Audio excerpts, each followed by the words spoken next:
Ya, bismillahirrahmanirrahim. Assalamualaikum warahmatullahi wabarakatuh. Innal hamdalillah nahmaduhu wa nasta'inuhu wa nastaghfiruhu wa natubu ilaihi wa na'udzu billahi min shururi anfusina wa sayyiati a'malina. Man yahdihillahu fala mudhillalah wa man yudhlilhu fala hadiyalah. Asyhadu an la ilaha illallah wahdahu la syarikalah wa asyhadu anna Muhammadan abduhu wa rasuluhu la nabiyya wa la rasula ba'da. Qala Allah ta'ala fi kitabihil karim, ya ayyuhalladzina amanu taqullaha haqqa tuqatih wa la tamutunna illa wa antum muslimun. Wa qala ta'ala,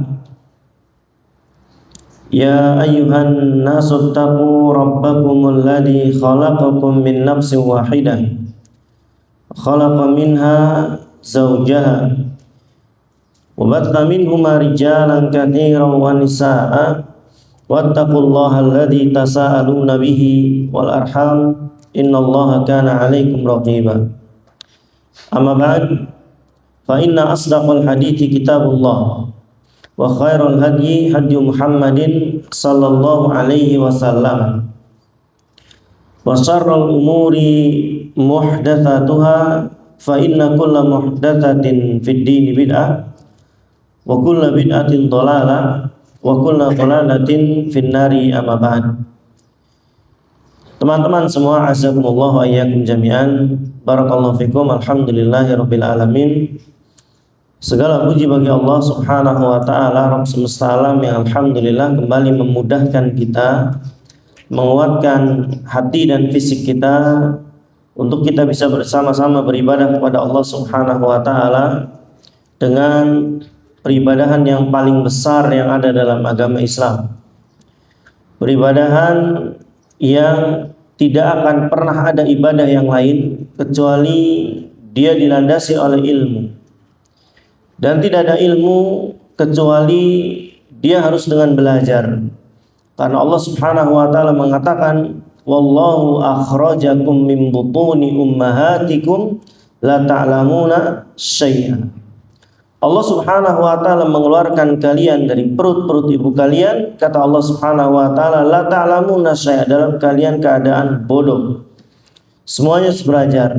Nabi yang mulia sallallahu alaihi wasallam pun 23 tahun Allah turunkan ilmu-ilmu melalui malaikat Jibril alaihi salam. Maka ikhwan azakumullah, berbahagialah ketika kita disampaikan dan dimudahkan untuk menuntut ilmu syar'i. Setidaknya banyak perkara yang akan kita dapatkan. Ya, urusan nanti, sering saya ulang, urusan nanti antum sampai jadi demikian ustadz atau bahkan mungkin dari ulama yang semisal, itu sudah bukan urusan kita lagi.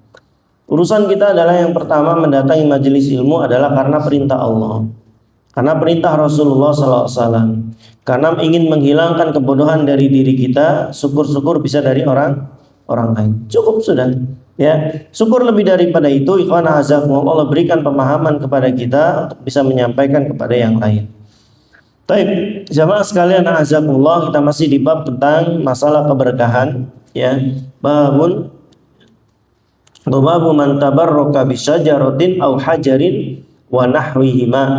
Ya, masih di bab ini kita, barang siapa yang mencari keberkahan ya pada syajarah, yakni pohon-pohon, au hajar, atau pada batu-batu, ya, wa nahwihima, atau pada selain keduanya. Ya, beliau tentu nggak mungkin merinci satu-satu, ya, manusia nyari keberkahan di apa. Jadi wa nahwihima, beliau ringkas saja, selain keduanya. Kenapa disebutkan pohon dan batu? Karena pohon dan batu ini paling banyak diambil keberkahannya, sederhananya begitu. Ya, lebih banyak daripada perkara yang lain. Ya, ada yang ngalap berkah dengan tainya kebo juga ada. Ya, ada. Kiai Slamet, dengar antum Kiai Slamet? Juga sama, dianggap berkah demikian dan demikian. Ya, Maka tapi yang terbanyak mereka terbuat dari batu ataupun dari pepohonan, ya, termasuk ya pohon yang dibabat habis oleh Umar bin Khattab. Ya, jadi ada sahabat Rasulullah SAW dulu pernah mengadakan perjanjian di bawah sebuah pohon. Ya, setelah Rasulullah wafat mereka datang lagi ke situ, enggak ngapa-ngapain. Ya, tapi sama Umar khawatir. Ini kapan hari, kapan waktu, para sahabat tidak ada, nggak ada lagi penjaga mereka, nggak ada lagi guru-guru mereka. Akhirnya nanti disembah, babat habis sama Umar bin Khattab. Karena manusia bisa begitu. Ya, ketika Umar menemukan dalam satu perang Tustar, tidak salah, ya, menemukan jasad Nabi Daniel yang tidak dikubur lebih dari 300 tahun saat itu, ya, tentu tidak membusuk jenazah para nabi. Mereka ngalap berkah dengan jenazah nabi ini, ya. Diambil sama Umar, siang hari digali 13 kuburan, 13 lubang. Ya.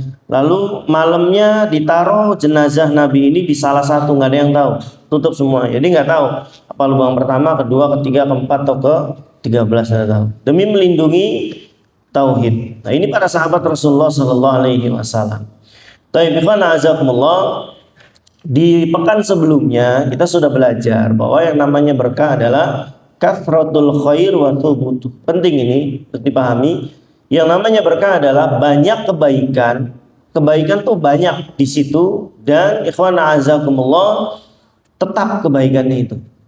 Ya, apa saja antum bisa kiaskan tempat kerjaan antum banyak kebaikan, insyaallah, alhamdulillahirabbil alamin. Ya, antum banyak bersyukur kepada Allah Subhanahu wa taala. Saya pesan kepada antum semua dan pada beberapa ikhwah secara pribadi saya pesan antum harus banyak bersyukur. Saya bilang, ya, kita harus banyak bersyukur kepada Allah Subhanahu wa taala atas segala kenikmatan bisa seperti ini. Ya, di sore hari antum ngaji, demi Allah tidak ada tempat lain. Ya, silahkan antum punya teman di mana, tanya. Ya, artinya ikhwan a'azakumullah, ini kenikmatan yang mungkin, ya, bahasa saya sih nggak urusan dunia saja kita dapat kenikmatan, tapi urusan akhirat pun alhamdulillahirabbil alamin. Ya, banyak kebaikan di tempat ini, alhamdulillah. Taib, ini berkah dan subut, tetap keberkahannya itu nggak hilang. Ya, nggak hilang dari situ, bukan sekali kebaikan terus pleng, nggak ada. Ini bukan berkah namanya. Taib, lalu kita sudah bahas ikhwan, yang antum bisa lihat nanti di papan tulis. Di situ saya sudah jelaskan bahwa jangan sampai kita salah jalan dalam ngalap berkah, jangan sampai ngamprak ngasal cari keberkahan. Kenapa? Karena sumber kebaikan, sumber kenikmatan, sumber keutamaan, sumber keberkahan seluruhnya asalnya dari Allah. Paham ya? Ini akarnya dulu, semuanya itu dari Allah, sehingga kita nggak ngamprak kemana-mana. Baik, nggak ada nyari ke ustadz, nggak ada nyari ke sini, nggak ada nyari ke sini. Awalnya dulu deh, ya. Sama nanti di sini kita akan bahas masalah syafaat dulu. Allah bilang nggak ada syafaat di muka bumi ini kecuali pertolonganku. Jadi biar fokus manusia, nggak ngandelin saya punya teman ustadz, saya punya teman ini, saya punya enggak, sudah. Yang nanti menyelamatkan kau, kata Allah, ketakwaanmu sendiri. Jadi fokus kita ketakwaan kita sendiri. Harus setelah itu Allah bocorkan.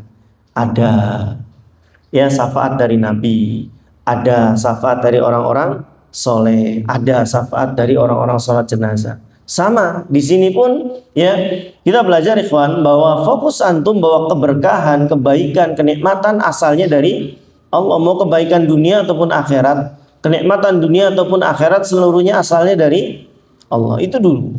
Baru setelah itu ya kita sudah jelaskan ikhwan dalam surat apa?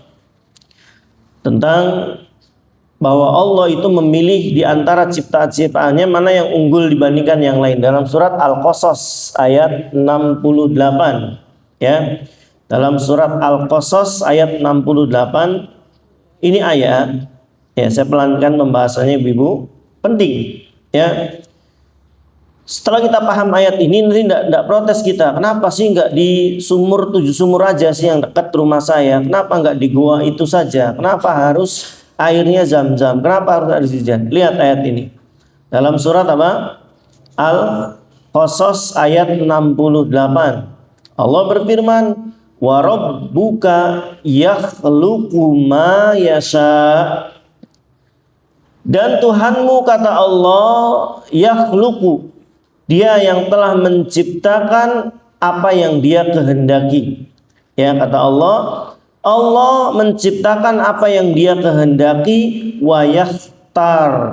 Allah katakan, dan Allah pilih di antara ciptaan-ciptaannya, Allah pilih ya di antara 124.000 nabi. Allah pilih nabi siapa? Yang paling utama sebagai sayyidul anbiya'i wal mursalin. Nabi siapa? Nabi Muhammad sallallahu alaihi wasallam. Ya, antum jangan protes, kenapa enggak Nabi Adam aja, bapaknya manusia? Lah ya terserah Allah, Allah yang menciptakan mereka, Allah yang bebas memilih. Ini surat Qasas dalilnya. Allah ciptakan ya semuanya dan Allah bebas pilih keutamaan. Sama kan? Ketika kita bicara keberkahan, kita dikasih waktu 24 jam. Ya. Sehari 24 jam, sepekan 7 hari, sebulan 30 hari, kurang lebih 365 hari dalam setahun. Tapi hasilnya beda tiap minggu. Hasilnya beda tiap hari. Ada yang sehari bisa namatkan 1 halaman, ada yang enggak. Ada yang sehari bisa sedekah 1000, yang satu tidak. Ya, sama-sama dengan jumlah nominal uang yang sama, ya gaji yang sama, kenapa yang satu bisa banyak kebaikan, yang satu enggak? Jawabannya satu diberkahi, yang satu tidak.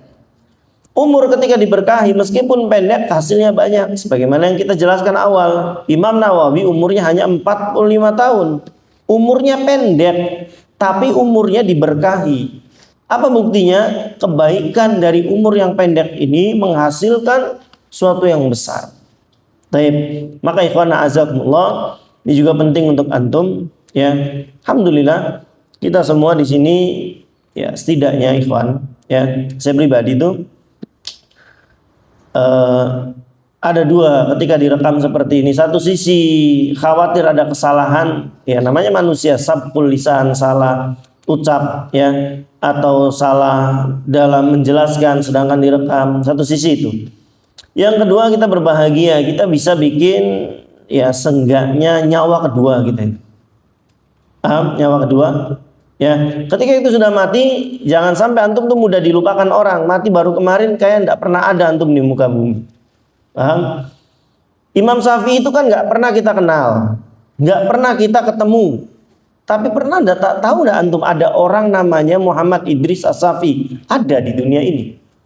Kenapa kok namanya terus disebut? Hidupnya berkah. Paham? Ya. Artinya ikhwana azza, antum bikin sesuatu di muka bumi ini yang kalau antum mati besok lusa, nama antum tuh enggak hilang di muka bumi ini. Apa saja? Ya. Bukan maksudnya disebut saja, ada. Oh, genteng ini dari fulan. Ya. Oh, ini sajadah ini dari fulan. Oh, ini mik ini dari fulan, dan seterusnya. Bikin nyawa kedua. Paham? Ya, kalau antum bisa nulis silakan nulis. Kalau bisa ceramah silakan ceramah. Antum bisa bikin ringkasan nih. Saya kasih contoh. Ada beberapa jamaah kami setiap kajian saya bikin apa sih semacam ringkasan dari kajian itu. Ya dibikin ringkas saja. Dia dibikin kayak flyer gitu. Dia sebarkan sendiri. Ya, itu nyawa kedua. Dia mati kapan lusa besok. Dia punya catatan yang bisa dibaca oleh orang. Ya, artinya ikhwan azakumullah, ini supaya hidup itu jadi berkah. Banyak kebaikan. Anggaplah kita nanti umurnya 60, kebaikannya terus ngalir. Ini hakikat kata saya pasif income tuh ini. Ya, pasif income tuh bukan nggak kerja orang yang kerja, enggak. Ya, pasif income benar-benar yang kemodelan gini nih. Para ulama itu pasif income, mereka udah jadi tulang belulang, pahalanya terus ngalir. Kiriman dari jutaan manusia, miliaran manusia yang belajar dari kitabnya. Ini pasif income yang sejati seperti itu. Antum bikin seperti itu. Baik, alhamdulillah kita direkam, seenggaknya ya alhamdulillahirabbil alamin, jazakumullah khairan. Baik, ikhwan azakumullah, kita lanjutkan ya. Jadi Allah menciptakan segala sesuatu dan Allah bebas memilih di antara ciptaannya ya, apa yang paling utama. Maka dari sini kita tahu, terkadang kemarin kita sudah jelaskan, Allah menyimpan keberkahan pada apa? Yang pertama pada apa? Zat atau jasadnya para nabi dan rasul. Dalilnya sudah kita jelaskan ya. Di antaranya Nabi Musa, Nabi Isa, qala inni Abdullahi ataniyal kitaba wa ja'alani nabiyya wa ja'alani mubarakan aina ma kuntu. Ya, dan Allah jadikan saya berkah dimanapun saya saya berada. Atau terkadang Allah simpan keberkahan itu pada waktu-waktu tertentu, ya bulan Ramadan, sepertiga malam terakhir di antara azan dan iqamat, ba'da asar di hari Jumat. Yang tuh nggak bisa protes. Kenapa sih nggak hari Selasa aja? Ya, pas saya lagi ngaji di sini misalkan, ya kenapa sih nggak hari Ahad aja? Pas saya lagi liburan, jadi saya ingat, ya nggak bisa begitu. Tadi dalam surat Al-Qasas, wa rabbuka yakhluqu ma yasha'u wa yakhtar.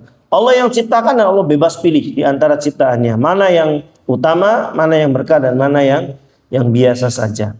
Ya, sepertiga malam terakhir hari Jumat, akhir dari 10 bulan Ramadan, awal dari bulan Zulhijjah. Nah, ini waktu-waktu yang Allah berkahi dibandingkan waktu yang lain dan Allah bebas memilih. Atau terkadang Allah simpan pada benda-benda tertentu. Ya, bisa dengan air zam-zam, bisa hujan, buah kurma, buah zaitun dan yang semisalnya, ya. Atau kadang Allah simpan keberkahan itu pada tempat. Nah, kalau tempat gampang diingatnya karena cuma ada 3 tempat, ya, secara khusus, ya ini Masjid Nabawi, Masjid Haram dan Masjid Al-Aqsa. 3 tempat ini khususnya, ya. Dan tentu masjid-masjid pada umumnya mengandung keberkahan. Sebagaimana sudah kita jelaskan, ya bangunan ini dengan bangunan di pabrik ya sama saja, dari batu, semen dan pasir. Tapi beda keberkahannya jelas, ya. Ketika antum ya berdiam diri di sini untuk taqarrub dengan di sana ya jelas beda. Taib ikhwana azakumullah, itu yang pekan kemarin sudah kita jelaskan. Lalu jamaah sekalian azakumullah, kita masuk ke dalil yang beliau bawakan, ya. Kemarin sudah dijelaskan belum? Ada orang-orang yang coba menyamakan para ustadz, para kiai dan yang semisal dengan para nabi, sehingga diambil keringatnya, diambil ludahnya, diambil bekas tisunya, bekas minumnya. Ini kesalahan besar ibu-ibu sekalian, bapak-bapak sekalian. Pertama, ya, saya pelankan, ini penting soalnya. Ya, ketika Nabi wafat, setelah Nabi wafat ada nggak orang soleh? Saya ajak berpikir dulu deh, pelan-pelan. Setelah Nabi wafat, Nabi meninggal, ada nggak orang soleh di muka bumi? Hah? Siapa? Abu Bakar, Umar, Utsman, Ali. Baru sahabat yang lainnya. Nah, empat sahabat ini disebut Khulafa Ar-Rasyid. Ya, pemimpin yang berpetunjuk. Jelas orang soleh. Ya, Abu Bakar itu dalam satu majelis, ini hebatnya Abu Bakar, nggak bisa ditiru dan nggak bisa dikalahkan oleh siapapun yang ada saat itu, kecuali oleh Rasul. Nabi bertanya kepada sahabatnya saat itu, ya ini saya membuktikan Abu Bakar itu manusia paling soleh. Bahkan ya nanti kita bahas tentang puasa insya Allah sebelum bulan Ramadan, mungkin di beberapa hari sebelum masuk Ramadan kita akan bahas insya Allah. Di situ nanti akan ada penjelasan. Ketika Nabi mengkabarkan ada manusia yang akan masuk surga dari 8 pintu, bebas pilih. Yang lain kan nggak bisa. Pintu sholat aja belum ada jaminan. Pintu puasa belum ada jaminan. Pintu-pintu yang lain belum ada. Lalu di situ diinformasikan bahwa Abu Bakar bisa masuk dari 8 pintu terserah dia inginkan, karena semuanya unggul. Baik. Satu hari Nabi SAW bertanya kepada para sahabatnya, siapa yang hari ini sudah menengok orang sakit? Ngacung Abu Bakar. Baik.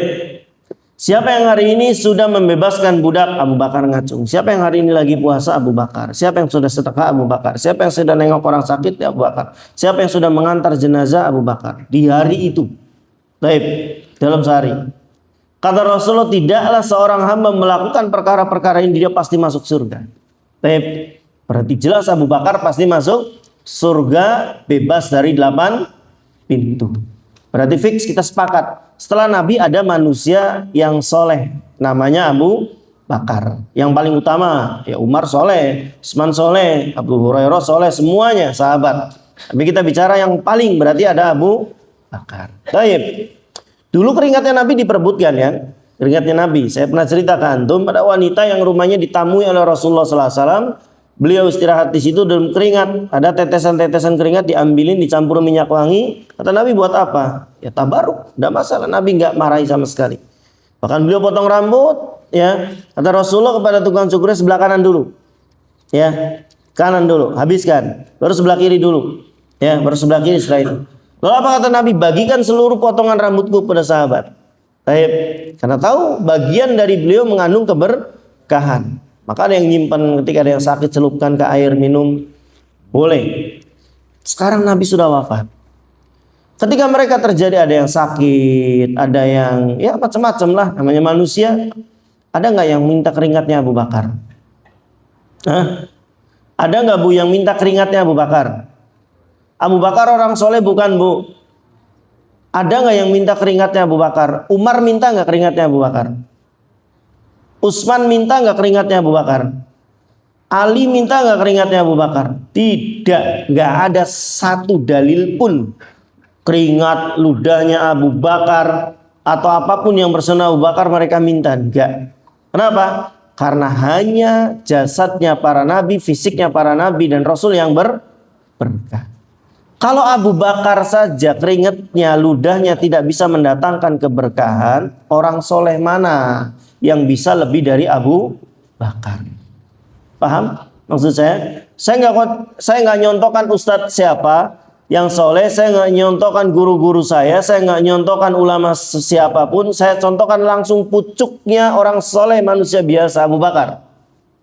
Ya, yang Nabi SAW jujur ketika ditanya, ya Rasulullah, siapa di antara istrimu yang paling kau cintai? Ya, Nabi jujur, Aisyah. Kalau laki-lakinya siapa di antara sekian ribu sahabat, siapa yang paling kau cintai? Nabi jujur, siapa katanya? Abu Bakar. Cukup menunjukkan bahwa Abu Bakar adalah manusia paling soleh setelah Rasulullah SAW wafat. Baik, bahkan Umar aja nyerah. Ya, Umar punya kebiasaan bawa setengah hartanya. Ya, dari seluruh hartanya separuh dibagi dua dia kasihkan ke Baitul Mal di sana untuk kebutuhan orang jihad, untuk yang suaminya meninggal di medan perang, ya sebanyak kebutuhan di situ. Ya. Dan ketika bawa setengah hartanya di sana sudah ada Abu Bakar yang membawa seluruh hartanya. Baik, ini nggak ada yang bisa niru seperti ini. Setengah aja kita nggak bisa niru. Baik, setengah aja kita nggak bisa, apalagi seperti Abu Bakar. Nggak, antum jangan coba-coba. Nanti tidurnya di masjid nanti. Paham? Mau dicoba teman Sabit? Gajinya seluruhnya terus disedekahkan. Jangan. Tidur di musola antum nanti. Paham? Nggak dapat pintu. Jangan. Ya, istrinya Abu Bakar tidak seperti istri kita. Paham? Ya, keimanannya tidak seperti istrinya kita. Kitanya pun tidak seperti Abu Bakar keyakinannya. Paham? Ya. Ya, syukur 2,5% aja udah bagus gitu kan. Apalagi sampai seperti Abu Bakar. Artinya ikhwan, kata Umar, saya tidak pernah bisa mengalahkan Abu Bakar. Sampai hari kiamat nggak bisa. Nggak bisa, nggak ada salah. Tapi tadi sesolehnya Abu Bakar nggak ada satupun sahabat yang minta keberkahan dari keringat dan ludahnya. Lalu pertanyaan saya, ada nggak manusia yang lebih soleh daripada Abu Bakar? Kalau Abu Bakar aja nggak dimintai sama Umar, mana keringatmu, saya sakit mata, mana keringatmu, saya demam, ya kan ditusuk mereka, ada yang luka, ada yang medan perang, ya nggak ada mereka minta keringat Abu Bakar radhiyallahu anhu, ya ajmain semuanya para sahabat. Ini menunjukkan bahwa ikhwan, Nabi nggak bisa disamakan dengan orang yang soleh manapun. Mau disamakan dengan apanya? Kesolehannya? Ya nggak mungkin tuh. Masa Nabi mau disamakan solehnya dengan manusia biasa? Mau disamakan ketakwaannya? Ya keterlaluan. Masa ketakwaan Nabi disamakan dengan ketakwaan manusia biasa? Maka nggak bisa. Mau disamakan apa yang semisalnya? Begitupun tabiin, nggak ada yang minta keberkahan kepada para sahabatnya dan seterusnya. Ini sekedar bantahan saja, karena ada yang coba-coba. Ini kan orang soleh, iya orang soleh, ya. Tak katakan ini ulama orang soleh dan semisalnya. Terus gimana Ustaz supaya kita dapat keberkahan pada orang-orang soleh ini? Duduk di majelis mereka, ya. Saya kasih satu rahasia penting, ikhwan, ya. Kita kan para dai kadang beberapa dalam setahun bisa 3-4 kali kita daurah. Meninggalkan anak istri sepekan, ya kan bisa kadang beberapa lebih dari itu, ya di kondisi yang macam-macam, ya di rumah lagi ada yang sakit misalkan, atau perkara-perkara urusan dunia yang akan nanti hilang. Paham ya? Perkara dunia akan hilang, harusnya kerja naik, harusnya absensi kehadiran dapat sekian hilang. Ya kurang lebih gitu. Tapi ternyata ikhwan, ya, keberkahan Allah itu betul di majelis ilmu. Itu banyak kebaikan setelah itu. Allah ganti dengan hal-hal yang lebih besar daripada itu. Dan yang paling penting apa? Tadi keberkahan dari majelis ilmu itu yang akan kita dapat. Lebih dari apa yang ya cobalah antum praktekkan aja. Ya, coba antum praktekkan, ikhwan azakumullah, paksa diri antum untuk hadir di majelis ilmu dan lihat keberkahan-keberkahan yang ada. Harus diyakini yang begini nih. Taib, ikhwan azakumullah, kita masuk ke dalil yang pertama. Semoga selesai hari ini ya. Di situ beliau membawakan dua dalil, ya dua dalil saja, betul dua dalil ya. Dua atau tiga? Dua ya. Taib. Yang pertama dari Al-Quran, yang kedua dari hadis Rasulullah Sallallahu Alaihi Wasallam. Taib. Yang beliau bawakan dalam surat An-Najm ayat 19 sampai 23 atau 22 sebagian matan sampai 22, sebagian matan sampai 23. Saya bacakan jamaah. A'udzubillahi minasyaitonirrajim. Ya. Allah Subhanahu wa taala berfirman, "Afara'aitumul Lata wal Uzza wa manata tsalitsatal ukhra alakumud dzakaru wa lahul untha tilka idzan qismatu dhiza in hiya illa asma'un sammaitumuha antum wa aba'ukum ma anzalallahu biha min sultan yattabi'una illa dhann wa ma tahwal anfus wa laqad ja'ahum mir rabbihimul huda." Taib. Di sini Allah Subhanahu wa taala katakan ikhwan, afara'aitumul Lata wal Uzza wa Manat wa tsalitatal ukhra. Ada beberapa berhala di sini yang Allah sebut, ada Lata. Apa kamu tidak memperhatikan? Ya. Apakah ya patut yakni orang-orang musyrik menganggap Lata?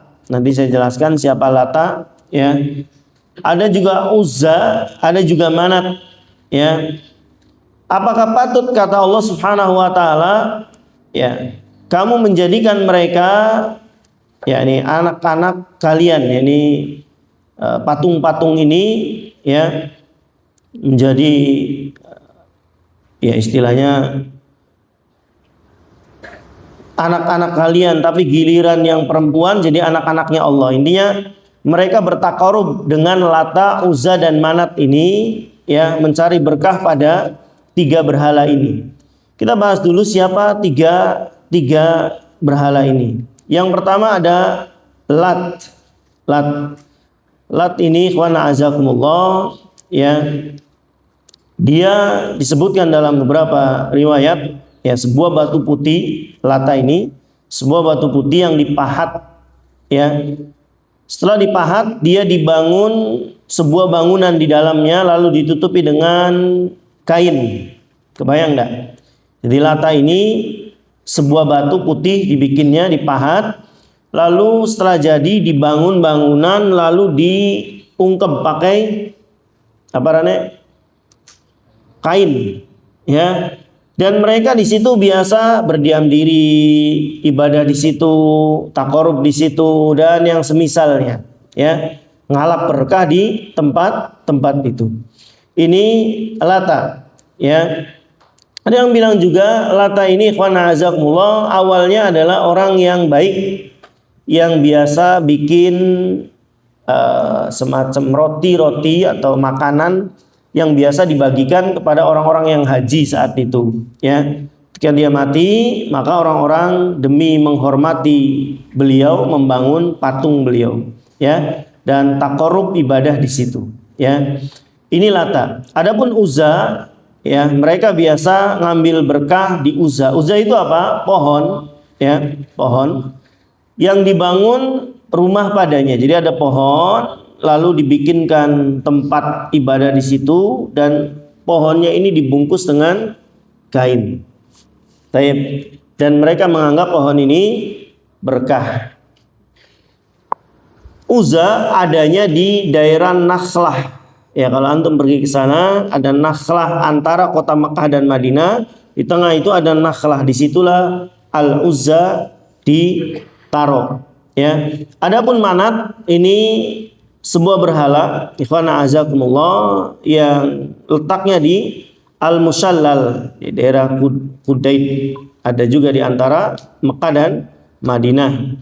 Ini tiga berhala ini, mereka orang-orang kafir saat itu takarub, diam diri di situ, ya kayak sebagian kaum muslimin, ya ada gua yang dianggap keramat, di situ diam, ya ada petilasan yang dianggap pernah datang fulan wali fulan, ustadz fulan, lalu dia diam di situ, takarub di situ. Maka ini ikhwana azakumullah, ya perbuatan-perbuatan yang dulu pernah dilakukan oleh orang jahiliyah saat itu. Tiga-tiganya dihancurkan pada masa Rasulullah Sallallahu Alaihi Wasallam.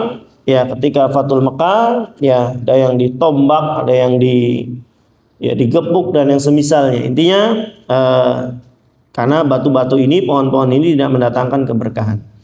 Baik, nanti saya jelaskan ikhwana azakumullah di dalil kedua ini lebih jelas lagi, ya dari sahabat Abi Waqid Al-Laythi. Nanti faedahnya kita sekalian aja ya, karena cuma ada 4 biar disatukan. Baik, lihat dalil kedua ikhwana azakumullah dari sahabat Abi Waqid Al-Laythi. Ini seorang sahabat Rasulullah Sallallahu Alaihi Wasallam yang jujur, dan banyak faedah nanti dari bab ini, dari dalil ini. An Abi Waqid Al-Laythi radhiyallahu anhu, dari sahabat Abu Waqid Al-Laythi, qala, dia mengatakan, kharajna ma'a Rasulillah sallallahu alaihi wasallam ila Hunain. Kata beliau, kami pernah keluar bersama Nabi sallallahu alaihi wasallam pada waktu mau berangkat ke perang Hunain. Ceritanya, ya. Wa nahnu hudasau ahdin bi kufrin. Kata Abu Waqid, dan saat itu kami baru saja lepas dari kesyirikan. Apa maksudnya? Baru masuk Islam. Kenapa dia ngomong gini?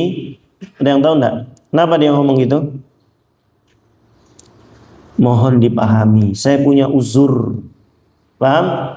Ya. Ada teman antum, ikhwan azakumullah, melakukan kesalahan, dibilang, ya saya nggak tahu, ternyata ini perbuatan yang tidak boleh. Abu Waqid tahu setelahnya bahwa perbuatan ini perbuatan kesyirikan.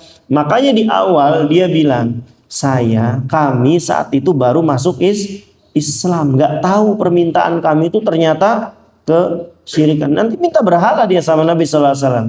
Ini membuktikan ikhwan bahwa, ya, ini jadi syariat juga. Antum kalau melakukan sesuatu yang itu bisa mendatangkan multi tafsir bagi orang lain, atau suuzon atau ghibah untuk orang lain, segera jelaskan. Penting ini. Dulu Nabi Shallallahu Alaihi Wasallam secara siluet, tahu siluet enggak? Sekelebat, ya, sekelebat, dilihat di temaram malam, nggak jelas wanita ini siapa. Dilihat oleh sahabatnya, Nabi sedang bersama seorang wanita. Baik. Sahabat ini mungkin, nggak enak mergokin Nabi dengan wanita. Dia nggak tahu wanita itu adalah istrinya, karena malam gelap gulita. Tapi karena dia lihat Nabi seperti itu, mungkin dia nggak enak, mau negur nggak mungkin, ya. Pura-puranya nggak tahu aja, gampang aja. Sehingga dia pergi segera cepet-cepet, dikejar sama Nabi. Kata Nabi, jangan dibiarkan liar, intinya otaknya jangan dibiarin liar, dia akan mikir nanti Nabi selingkuh, Nabi zina, Nabi dengan perempuan lain. Maka dikejar sama Rasulullah Sallallahu Alaihi Wasallam, yang kau lihat tidak sebagaimana yang kau bayangkan, itu istri saya. Paham? Ditutup sama Nabi supaya tidak suuzon, supaya nggak sampai ghibah dan seterusnya. Karena bagaimanapun setan ngalir di aliran darah antum, berpikir macam-macam, ya. Maka Abu Waqid Al-Laythi pun sama, ya, supaya manusia nggak mikir macam-macam. Loh, kok sahabat gua minta berhala sama Nabi, ya, minta patung sama Nabi. Maka dari awal beliau sudah stop dulu, jangan suuzon ya, kami baru masuk Islam, wajar nanti permintaan kami aneh, ya. Apa sih permintaannya? Kayak di sini beliau mengatakan wa nahnu hudasau ahdin bi kufrin, ya. Saat itu kami baru saja masuk Islam, baru selesai dari kekafiran. Ini baru ngentas dari kekafiran. Baru aja masuk Islam. Ya, sebagaimana saya kisahkan, ada orang masuk Islam ba'da asar ikut kajian saya. Ba'da maghribnya sampai isya, ya dia belum bisa apa-apa. Ya. Sholatnya nggak tahu harus kayak gimana, bacaannya sedekapnya aja nggak tahu, rukuknya nggak bisa, dan seterusnya. Maka ini qana azakumullah harus dipahami yang seperti ini supaya tadi ya kita tidak suuzon. Dan kalau memang antum melakukan sesuatu yang menimbulkan antum nanti disuuzonin orang, antum jelaskan, wajib. Apalagi tentang kehormatan. Kayak tadi Nabi langsung nutup. Bahaya kalau orang ini sampai fikir Nabi zina, Nabi selingkuh dan semisalnya, maka dikejar sama Rasulullah. Stop, kata Nabi, ya apa yang kau lihat tidak sebagaimana yang kau pikirkan. Itu istri saya jalan dengan istri karena di kegelapan ya kelihatan siluet aja, ya disangka Rasulullah SAW dengan wanita yang lainnya. Taib. Walil musyrikina, dan tatkala kami sedang dalam perjalanan menuju Hunain, cukup jauh ya. Walil musyrikina, kami melewati orang-orang musyrik yang sedang mereka i'tikaf ya'kufuna indaha. Ya, mereka sedang i'tikaf di pohon sidr. Apa sidr ini? Bidara. Ya, hati-hati. Ya, sebagian orang juga menganggap bidara ini ya ketika ditanam lalu menolak ini, mendatangkan ini hati-hati. Khawatir nanti malah jatuh kepada kesyirikan. Ini menganggap ini sebagai jimat. Ya, kalau Al-Quran aja yang diperselisihkan tentang boleh atau tidaknya aja kita menghindari, apalagi perkara-perkara seperti ini. Hati-hati. Kata Abu Waqid, kami melewati sebuah pohon bidara milik orang musyrik. Ya, yang mereka di situ yaqufuna indaha, mereka i'tikaf. Apa i'tikaf? Diam diri di situ. Kayak antum i'tikaf di masjid, ya diam, salat, ibadah, baca Quran, ya, baca buku misalnya, tapi mendiam di situ. Mereka pun sama, di pohon bidara itu mereka diam. Wa yanutuna biha aslihatahum, dan pedang-pedang mereka digantung di pohon bidara itu. Tujuannya apa? Supaya berkah. Ya, karena mereka menganggap pohon bidara ini berkah, maka mereka diam di situ dengan harapan dapat keberkahan. Digantung pedang-pedangnya, ya, dengan harapan pedangnya ini nanti menang ketika berperang atau hebat lah. Pokoknya ada keyakinan modelan seperti itu. Yang nggak jauh beda sekarang kan? Ya, disuruh ibadah di masjid, malah ibadahnya di tempat lain, kuburan. Ya, kenapa? Ya mereka menganggap di sana lebih afdol, lebih mustajab, padahal nggak ada tempat terbaik lebih dari masjid, kan begitu ya. Lalu apa sih yang kita lakukan di kuburan itu? Cuma ada dua, Bu. Di kuburan itu cuma ada dua. Kata Nabi Shallallahu Alaihi Wasallam, kuntu nahaitukum an ziyaratil kubur fal'ana fazuruha fa innaha tudzakirukumul akhirah. Ziarah kubur, kata Nabi Shallallahu Alaihi Wasallam, karena ziarah kubur itu yang pertama bisa mengingatkan orang pada kematian, yang kedua mendoakan mereka, dan tujuannya dua. Ya kalau ada rumput dicabutin, nggak apa-apa. Ya, rumput cabutin, kalau nyeblosnya ditambal, ya yang seperti itu nggak masalah. Ya, jangan pernah menganggap bahwa kuburan-kuburan ini lebih baik daripada masjid, baca Quran di sana, sholat di sana, ibadah di sana. Nggak, ibadah itu di masjid, karena masjid tempat yang diberkahi. Ini orang-orang musyrik. Ya, mereka ibadah di dekat pohon bidara tersebut. Bahkan dikasih nama lagi. Dikasih nama apa? Datu Anwat. Ya, namanya pohon bidara ini dikasih nama Datu Anwat. Famarorna bisidratin, maka kami melewati pohon bidara tersebut. Fakulna, maka kami katakan, lihat di sini ya. Maka kami katakan kepada Nabi Shallallahu Alaihi Wasallam, ya Rasulullah, ij'al lana data anwat kamalahum datu anwat. Wahai Rasulullah, bikinkan kami datu anwat. Tadi nama pohon bidara itu kan datu anwat. Kata mereka, wahai Rasulullah, bikinkan kami datu anwat sebagaimana mereka punya juga datu anwat. Nabi kaget dan Nabi nggak marah. Kenapa? Kenapa Nabi nggak marah? Ya, jawabannya. Ya, kepada orang-orang yang memang sudah paham lama Islamnya, Nabi marah. Ya, bahkan ada sahabat yang dihajar, nggak diajak ngomong, bahkan sahabat yang lainnya pun nggak mau dekat-dekat dengan dia. Gara-gara perang dia nggak ikut perang. Bukan orang awam masalahnya. Atau Nabi pernah marah kepada sahabat Mu'ad bin Jabal. Ya, kenapa? Karena Mu'ad Jabal satu bukan orang bodoh, ulamanya para sahabat saat itu. Dia ngimamin nggak kira-kira bacaannya. Setelah Al-Fatihah dia baca Al-Baqarah, selesai. Ruku enggak, baca lagi surat setelahnya. Akhirnya ada beberapa jamaah cabut dari barisan shaf itu.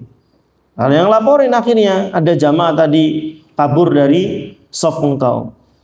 Kata Mu'ad, ini orang munafik. Ya. Akhirnya mereka berdua didatangkan kepada Rasulullah sallallahu alaihi wasallam. Nabi marah ke siapa? Mu'ad. Aturidu an takuna fatanan, kamu jadi fitnah di umat ini, bikin orang lari dari Islam, bikin orang lari dari sholat jamaah. Ya, anjuran Nabi kan ketika sholat jamaah itu apa? Fal yukhaffif, kata Nabi. Kalau jadi imam nyolatin orang sholat jamaah, terutama yang tidak homogen tuh nyampur. Ya, tidak homogen tuh nyampur. Ada orang yang mampir, ada dokter yang lagi ditunggu pasien, 12:30 harus ngoperasi. Ya, saya wanti-wanti juga, tinggal ngumpulkan para dai sewilayah 3 nih, tolong kalau di rumah sakit jangan panjang-panjang, kalau di pabrik jangan panjang-panjang. Waktu mereka terbatas. Toib, belum makan, belum ini, belum itu, jam 1 mereka sudah bel lagi. Kalau antum sampai jam 12.45 sholatnya 15 menit, selesai sholat mereka langsung masuk, gak sempat makan. Apalagi dokter, ya. Ada di satu tempat, Ikhwan, bagus, saya setuju. Sholat dan khutbahnya 15 menit. Nggak apa, karena emang di situ ada dokter. Orang lagi cengap-cengap, suruh dengerin khutbah. Paham? Kan dia lagi dibutuhkan orang di sana. Sederhananya begitu, ya. Maka di sini pun fikih yang seperti ini harus dipahami. Ya, makanya kata Nabi, idza shalla bin nas, kalau sholat kepada manusia jadi imam, fal yukhaffif, kata Nabi, ringankan. Di belakangmu ada orang tua, sikilnya sudah retak. Antum baca enggak kira-kira? Kalau mau murojaah itu nanti, kalau mau unjuk hafalan itu nanti pada sholat malam. Paham? Silakan mau jam 1 sampai jam 4 sok-sok aja. Ya. Tapi kalau untuk sholat orang, fal yukhaffif, kata Nabi, ringankan. Paham? Ada orang sakit yang lagi mules, lalat lilit, antum bacaannya mending tulis suaranya bagus. Ya, beledak, beleduk, enggak jelas. Ya, apalagi salah-salah ngulang di peragat sudah salah, di belakang nggak ada yang hafal lagi. Itu kalau kaku sudah, kalau sudah begitu tuh. Ya, jangan. Nabi marah kepada Mu'ad, aturidu antakuna fatana, kamu ingin jadi fitnah di umat ini, ya, bikin orang lari dari Islam. Marah Nabi, marah besar sama sahabat ini. Kenapa? Dia bukan orang awam, orang ngerti. Padahal manjangin sholat loh. Tapi ini nggak dimarahin. Abu Waqid Al-Laisi dan teman-teman nggak dimarahin sama Nabi. Kenapa? Ya judulnya mereka tidak tahu, baru masuk Islam. Beginilah Nabi, lembut kepada orang-orang yang memang baru. Antum pun sama. Ada orang baru belajar sunnah, dikit-dikit, nggak masalah. Ya, dari mulai yang masih malu-malu, ibu-ibu kerudungnya mungkin masih awalnya dari ninja dulu, Bu, ya. Terus mulai ke sini, nggak masalah. Dan masalah orang itu berproses. Ya, tanya Mas Safid ini, proses saya seperti apa? Ya, jangan, jangan cerita, jangan cerita ya, aman ya. Awas aja cerita. Tak laporin ke bos antum nanti maksudnya. Jangan. Ya, artinya Ikhwan, semua manusia itu berproses dari yang begini sampai pada titik di mana dia Allah berikan kemampuan untuk bisa melaksanakan sunnah. Ini pun sama. Ya, Abu Waqid orang baru minta berhala sama Nabi SAW, mau perang lagi. Ya, kata Nabi, Allahu Akbar. Ini kalimat kagetnya Nabi, Allahu Akbar. Ya, menunjukkan bahwa Nabi SAW tidak marah. Beliau hanya dengan tenang mengatakan inna sunnah. Jangan, itu kebiasaan orang-orang terdahulu dari arangan orang-orang kafir. Mereka tuh biasa, kalau ada tempat, ada spot yang mereka anggap keramat, mereka ngalap berkah di situ. Paham? Saya pernah jelaskan ikhwan, gua yang pernah Ashabul Kahfi tidur, ya, ketika mereka bangun, ya, ketika mereka pergi ke pasar karena lapar, begitu bayar uang mereka, mata uangnya sudah jadul. Ya, mereka pernah dengar dulu ada pemuda yang kabur dan mereka bersembunyi, kayaknya ini. Ditelisik, mereka tidurnya dalam goa. Taib. Apa kata orang-orang saat itu? Lanattakhidanna alaihim masjidah. Kita bikin goa ini sebagai tempat ibadah, petilasan bahasa kita ya. Bahasa orang Indonesia petilasan, pernah disinggahi. Petilasan itu pernah disinggahi. Ada petilasan fulan pernah di sini, petilasan fulan pernah di sini, petilasan fulan. Artinya pernah dia katanya pernah di sana, pernah di sini. Kurang lebih seperti itu. Maka kata Nabi sallallahu alaihi wasallam, inna sunnah, itu kebiasaan orang-orang kafir, ya. Nanti di bawahnya akan ada penjelasan dari Rasulullah sallallahu alaihi wasallam sendiri. Qultum walladzi nafsi biyadihi, ya, kalian mengatakan sesuatu yang dulu pernah, kata Nabi sallallahu alaihi wasallam, demi Allah kalian mengucapkan sesuatu yang dulu Bani Israel pernah mengucapkan. Kama qalat Banu Israel li Musa. Dulu Bani Israel juga bilang gitu, ya. Ij'al lana, Bani Israel ini, ya, pernah bilang kepada Nabi Musa, ij'al lana ilahan kama lahum aliha. Wahai Musa, bikinkan kami patung berhala sebagaimana orang-orang Kipti, ya, orang-orang Fir'aun, mereka juga punya berhala. Maka Nabi Musa menjawab, qala innakum qaumun tajhalun. Kalian adalah kaum yang tidak mengetahui. Artinya itu enggak boleh. Nabi sallallahu alaihi wasallam, poin pentingnya di sini tidak mendamprat, kamu apa-apaan sih? Itu syirik, tahu ini ndak.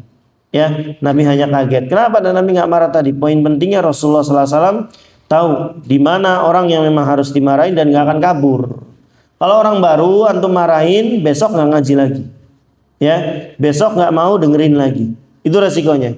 Tapi kalau orang sudah kenal dakwah, ya, sunnah, mau diamprot sekalipun, ya, karena tahu, ya, dia salah dan harus merujuk kepada kebenaran, dia nggak akan lari. Kurang lebih seperti itu, ikhwan, ya.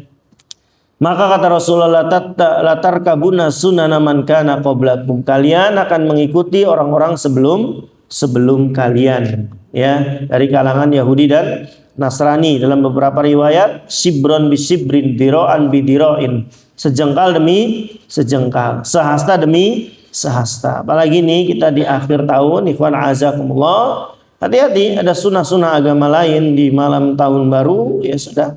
Yang terbaik adalah di rumah, ikhwan azakumullah. Kalaupun mau beli nasi goreng habis isya, jangan beli nasi goreng setengah 12. Antum niat pengen dalam bledogan, ya. Ya, niat pisan, tahu jam 12 akan ada pesta kembang api. Antum beli, saya kan mau nggak malam tahun baruan, saya beli nasi goreng. Iya, masa setengah rolas. Tes isya, tuku dan masuk rumah. Baik, ya, yang paling aman dan seterusnya. Ikhwan a'azakumullah, banyak sekali dalil atau keterangan masalah seperti ini. Nanti akan diulang hadis yang semisal ini tentang umat Islam akan meniru orang-orang kafir dalam masalah ibadah, ya. Mereka ibadah di kuburan Nabi dan orang soleh, kita juga sama, ya. Mereka ibadah nyanyi-nyanyi, di Islam ada enggak? Ada nggak yang nyanyi-nyanyi plus joget-joget? Selalu lebih maju dikit orang Indonesia, ya. Orang India, orang kafir, mereka ikhwan azakumullah, ya, menyembah binatang, tabaruk, ya, mencari berkah kepada binatang, sapi. Di kita ada enggak? Ada, kebo. Di mana? Ya, belum tahu. Itu hewan kerbau sama. Ya, mereka bertakarub ngalap berkah kepada hewan-hewan kerbau ini. Mereka ibadahnya dengan ya tadi musik, nyanyi-nyanyi. Di Islam ternyata diikuti. Tapi ikhwan azakumullah, kita ambil faedah dulu 10 menit lagi soalnya agak cepet ya. Yang pertama, wajibnya mengingkari kemungkaran, wujubu inkaril munkar. Ya, wujubu inkari, wajibnya mengingkari kemungkaran semampu kita. Kalau antum memang punya kudro, punya kekuatan, ya, punya kemampuan, maka rubah dengan tangan. Kata Nabi, man ra'a minkum munkaran falyughayyir bi yadihi, fa in lam tastati' fa biqalbihi, fa in lam tastati' fa bilisanihi. Ya. dan yang semisal. Kalau nggak bisa ya dengan lisan, nggak bisa juga dengan hati. Yang kedua, butlanu ibadatil authan. Ya, batilnya ibadah kepada ausan. Masih ingat ausan itu apa? Berhala yang tidak berbentuk ausan. Ya, batilnya ibadah kepada berhala. Apapun bentuknya, mau dia makhluk hidup ataupun benda mati, kan kita sudah bahas. Ya, makhluk yang disembah itu ada dua secara umum. Ada dari makhluk hidup, para nabi, para rasul, hewan, manusia, orang soleh, ya, ataupun benda mati, ya, batu, kayu, pohon, yang semisalnya. Yang ketiga, wujubu tanzihillahi anil banin wal banat. Wajibnya mensucikan Allah Subhanahu wa taala dari, ya, Allah mempunyai anak laki-laki dan anak perempuan. Lam yalid walam yulad.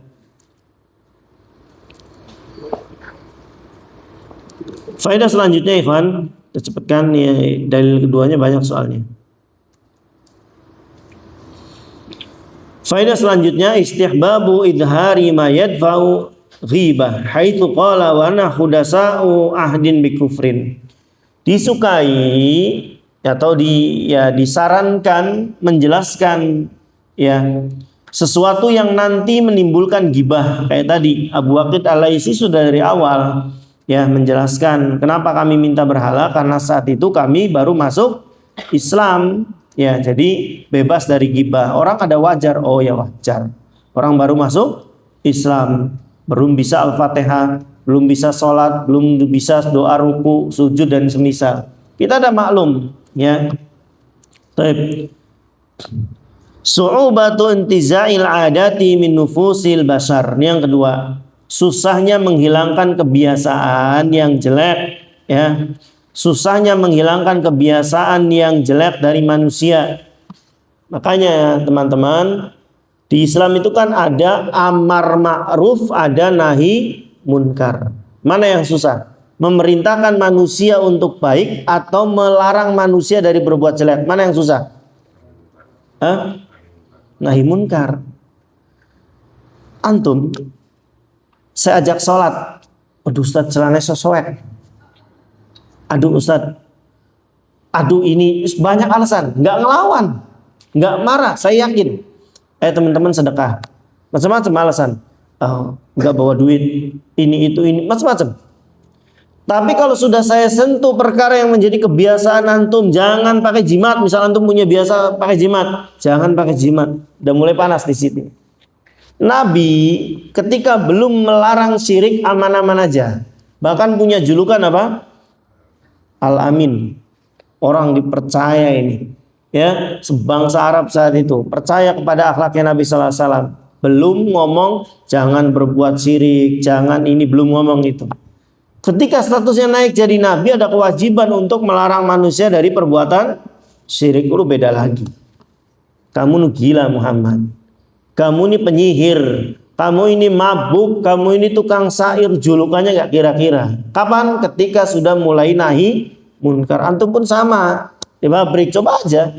Ayo sholat-sholat, orang gak ini, ya, masih ada yang ketak-ketik, mungkin masih ada yang nyelesain, ntar dikit ikat lagi ya nanti sholat, masih banyak, ya, nggak ngelawan. Tapi kalau antum sentuh yang menjadi kebiasaan buruk dia, jangan ini sih, jangan itu, udah beda lagi urusan. Ya, tapi juga di sini perlu ikhwan, nanti antum belajar kapan kita harus bicara, kapan ditahan dulu. Ada skala prioritas, ya, ada skala prioritas. Ada perkara-perkara juga yang nggak bisa saya jelaskan di sini. Saya jelaskan di kantor sama Mas Gilang, sama Pak Herman, sama Mas Suganda. Ya kita ngobrol. Ya, di situ saya bisa ngomong bebas tanpa ada antum di situ. Karena ada kehormatan yang harus dijaga. Paham? Ada perkara-perkara yang nggak bisa, gitu kan? Saya omongkan di kalangan umum, hanya boleh di tempat ini, semisal. Karena kebenaran itu kadang nggak diterima bukan karena kebenarannya, cara yang nyampaikannya salah. Ya, saya marahin misal Mas Hafid sebagai pemimpin misalkan di depan umum ditolak. Kenapa? Harga dirinya dijatuhkan. Nah, dalam hal ini pun antum perlu perlu belajar. Kapan saya harus bicara, kapan enggak. Ala kulli hal, susahnya orang itu ya meninggalkan satu keburukannya ya ketika memang sudah menjadi kebiasaan dia. Baik. Yang selanjutnya keberapa berarti sekarang? 3 ya? Hah? 6? Pokoknya urut aja lah, anak nggak ngitung ya. Annal i'tikaf min anwa'il ibadat. Sesungguhnya i'tikaf ini bagian dari ibadah. Maka tidak boleh i'tikaf kecuali di masjid ya. Karena i'tikaf ini ibadah, maka tidak boleh i'tikaf kecuali di masjid. Makanya hati-hati Ramadan kalaupun i'tikaf, lihat bagian-bagian, tanya dulu ke DKM. Karena ada bagian masjid yang tidak termasuk bangunan masjid, ada yang tidak termasuk masjidnya. Antum nggak boleh sholat tahiyat di situ, masjid di situ. Antum kalau i'tikaf nggak boleh situ, batal nantinya. Misal kayak Masjid As-Sunnah, misal itu lantai bawahnya itu bukan masjid, itu apa? Aula. Antum kalau i'tikaf di masjid sana, jangan ke bawah-bawah kalau tidak ada keperluan, ya, karena itu bukan masjid. Untuk situ golar kecuali ada urusan, itu mau nyimpen alat mandi di atas sudah penuh, antum ngompol taruh di situ dulu misalkan, ya masalah itu uzur, ya. Jangan antum ke situ atau tempat-tempat yang lain yang memang tidak bagian dari masjid. Ini fikih tentang i'tikaf nanti.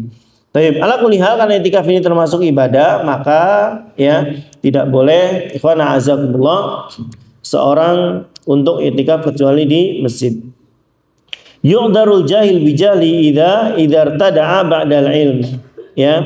Seorang bodoh ikhwan a'azakumullah, dia tidak diberi uzur kalau dia memang mampu untuk belajar. Bisa dia berpikir tapi enggak mau. Bisa dia belajar tapi enggak mau. Orang seperti ini dihukum karena tidak mau belajar dia. Lanjut, tahrimu tasabbu bi ahlil jahiliyah min musyrikin wa ghairihim. Haramnya menyerupai orang-orang jahiliyah ya dari kalangan orang musyrikin. Apa saja yang menjadi kekhususan mereka, apa saja ya, kecuali perkaranya sudah jadi umum. Orang Yahudi jenggotan, saya jenggotan, boleh enggak? Ya, boleh saja. Karena Islam memang memerintahkan, juga ini menjadi ciri umum yang awam juga sama ya. Atau mereka pakai topi ya, topi, kita juga pakai topi, yang nggak masalah. Ini sudah jadi fashion umum, bebas, kecuali yang menjadi simbol-simbol mereka. Misal topi yang batok cilik tuh, melihat antum, ya antum jangan pakai yang itu ya.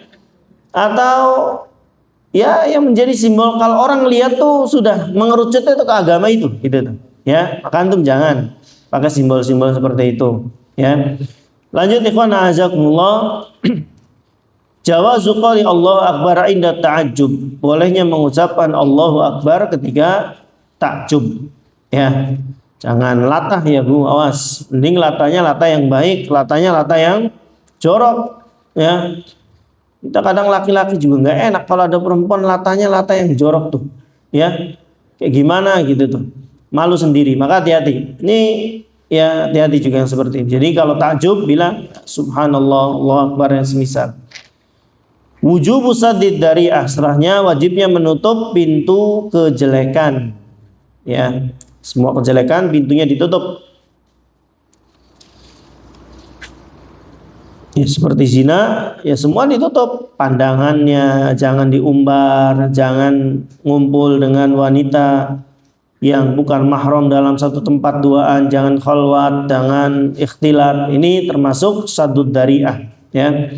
Atau ini ya seperti dulu kuburan Nabi itu ada celah orang biasa keluar masuk situ untuk ngecek kuburan Nabi sallallahu alaihi wasallam. Cuman ada laki-laki pada zaman Zainal Abidin, berarti cicitnya Nabi ya, ditutup karena dia bolak-balik, laki-laki ini terpantau bolak-balik masuk lagi keluar makamnya Nabi, itu keluar lagi tiap hari, Nabi tutup. Kenapa? Khawatir ujungnya nanti nyembah kuburan Rasul. Ini namanya saddud dari'ah. Apa saja? Ya perkara-perkara yang bakal ujungnya nanti pada sebuah kejelekan ditutup sama Islam. Taib. Kita ambil yang penting, ini banyak, 12. Ini penting. Ana hadhil ummata Satu'amalu kullama amilahu al-yahudu wan nasara. Sungguhnya umat ini akan melakukan kegiatan, amalan atau ibadah yang akan sama dengan orang Yahudi dan Nasrani. Ya, tadi saya katakan ya pada perkara-perkara ibadah, keyakinan dan semisalnya. Taib ikhwan azakumullah, sudah jam 9. Alhamdulillah kita selesaikan materi tentang keberkahan ya.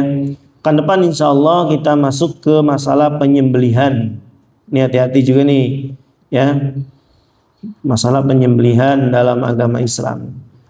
Tapi mungkin sampai sini dulu ikhwan. Nanti pertanyaannya antum simpan dulu karena kita sudah jam 9 dan kita kembalikan ke moderator.